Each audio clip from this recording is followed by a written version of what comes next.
You're an entrepreneur. You have put your blood, sweat, and tears into your business, to your product, and your service. People tell you that it's great. They love it. It actually solves a real world problem. But yet you still can't get investment dollars. You still can't find investors. There's still crickets. I know. You feel like it's rigged, man. It's rigged against you. Something's not right. I felt the same way. I checked every box, followed every rule, and I still had to squeeze a rock just to get some water. Boy, did I feel like it was personal. But people told me, yo, John, it's not personal, bro. It's business, man. Bull crap. I discovered it was personal because guess what? They don't know you. They don't trust you. If they don't know you or trust you, how are they going to stroke you a check? This was one of the first things I discovered investors look for. I had three more to give you. If you're interested in learning all four of them, I'm going to tell you to stick around because I'm about to dive into them. So let's go ahead and go for this ride. Yes, the first one starts with you. What about you? You're the founder. You're the person who came up with the idea, the concept. You have to understand investors don't just invest in the business. They invest in people.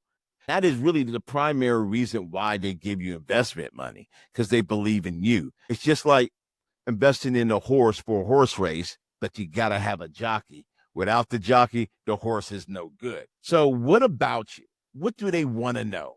They want to know your vision. They want to know, can you execute on your vision? Can you make things happen? They want to know also how resilient you are. What's your grit? Are you going to fold soon as something goes wrong? Are you going to cry when something goes south? Are you going to get emotional? Are you going to make bad decisions and bad moves? They need to know that you can navigate this ship through storms because they're putting their money in your hand. Also, they need to know that you are coachable and that you are trustworthy and that you can handle feedback without getting emotional or getting bent out of shape.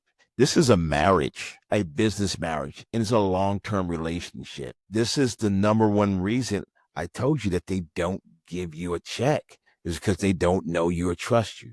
So how are you going to build up this area? One, you're going to be transparent.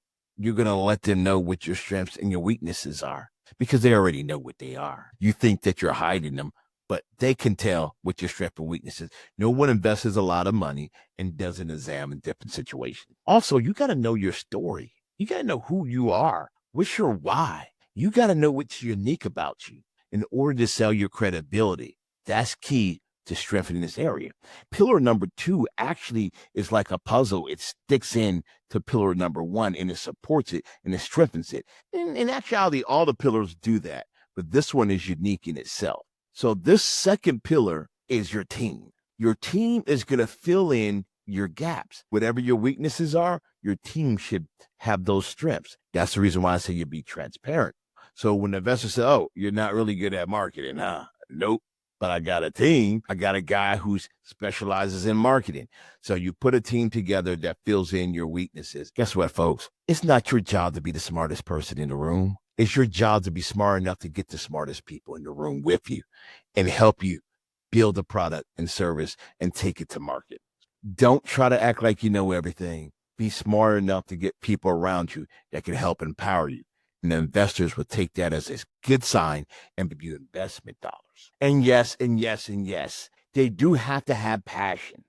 Because if they don't have passion, but they're expert at something, it doesn't mean anything. Because when things get rough, they're going to have that passion that keeps them driving. Before I go into number three, this is very important. I experience this and people experience this all the time. And I want to make sure that you don't get caught in this and lose out on money. Your cousins, your brothers, your sisters, your friends, only if they can bring value, only if they can help the team, only if they can make it stronger. If not, you can't have them part of the team, not when you're trying to raise money. Let's not do that. That's the number one thing that will shoot you in the foot. All right, so number three, pillar number three.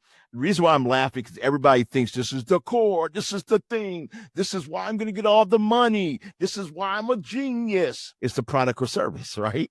This is the thing that you put on the napkin. This is the thing that you dreamt up. And I'm going to tell you, this is the area where you can either win or lose, and everything else doesn't matter. The number one thing that they're going to look at is the problem solution fit. Is it a want solution or is it a need solution? Are people wanting this as a way to solve a problem, or do they need this to solve a problem? And of course, you already know if it's a need, that's what the investors want. If it's a want, boy, you better sold 3 or 4 companies already. If not, nah, it has to be a need factor. The second thing that they're going to look at, does it have any traction? Is it validated? In other words, anybody using it? How many people are using it? How many companies are using it if it's B2B? Is anybody actually paying for it? Because you can have a bunch of people using it for free. That's alpha and beta testers, basically. That's maybe traction. But if they're actually paying money, changing dollars for the actual use of this product or service, then that's validation. This is the area where you can do a lot of negotiation when it comes to receiving investment money. If you got a lot of traction, if you have a lot of validation, then you're able to leverage that to say, hey, I need better terms. You might want to consider not even receiving any investment money at all if you're willing to move at a slower pace. But if you need the money, this is the area that you most definitely want to brag about if it's strong. Now, the last part of this product and service area is defensibility. You have to be able to defend your product or service. What do I mean by that? Do you have a trademark? Is there a patent? Is there a secret sauce? Is there something that it does that no one else can do? Because if someone else can copy it, then why would they give you investment money, right? Why would I want to give you investment money? If somebody could just copy and go into business, somebody bigger might just do the same thing you're doing. You have to have defensibility. How do you go about that? Well, if you have a secret sauce, you might want to get it patented, or you might want to get it trademarked or copywritten, something of that nature that can help strengthen your position. Another thing that you can do to beef up this area product and service is having case studies. Having case studies from your penetration in the market with the traction and the validation. So if you have yourself in position, you have your team in position, and you have your product or service in position, now you are 75% there. And you're going like, what do you mean, dude? That should be it, right? No. One of the most important pillars, the most important area is number 4, and that is the market. Bruh, if you don't have a market for it, then it's not going to work. But you're going, hey, but if I have penetration and validation, that means I have a market. Yeah, but is it small market or big market? If it's too niche and it's too small, it's not worth some people's investment. The cap size might not be what investors are looking for. It might be great for a smaller company and just make a little money and have a nice life. But for investment money, it might be too small. So you have to know that market size. And if you don't know that, they most definitely ain't going to invest in you, because you should already know that before you even spend any money of your own. Secondly, is it a declining market? If you don't know it's a declining market, you're in trouble if it declines. So you have to know if the market's declining, is it shrinking, is it going out of style, any of those things. If so, the investors aren't going to invest in it. Also, can you penetrate the market? What do I mean by that? Well, if you look at utilities, it's hard to penetrate utility industry. I'm talking about like power companies like Georgia Power, where I live, right? Penn Power, maybe in Pennsylvania. You cannot penetrate those. Those are pretty locked in, and investors aren't going to give you money to try to disrupt that if you can't even penetrate it. If the market size is good and it is on the increase, then great. Now you're going to need to know a couple things though, because it's not just off to the races. How are you going to compete? How big are your competitors? How many competitors do you have?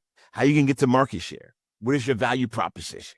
You're going to have to know all that data as well if those other things are covered. This is a way to be able to increase your ability to receive investment money. You might examine that checklist I just gave you, the 4 pillars, and 1 or 2 of those might be the reason why you weren't receiving any money. You might have been great with the products, but it was you or your team, or it was the market. So if that's the case, I'm going to tell you, go back and work on it. I would like to know about it. Maybe put it down in the comments. If you need more help with it, put it down in the comments, what area that you need help with. And also, if you need help just moving forward, period, you can check out these videos right here.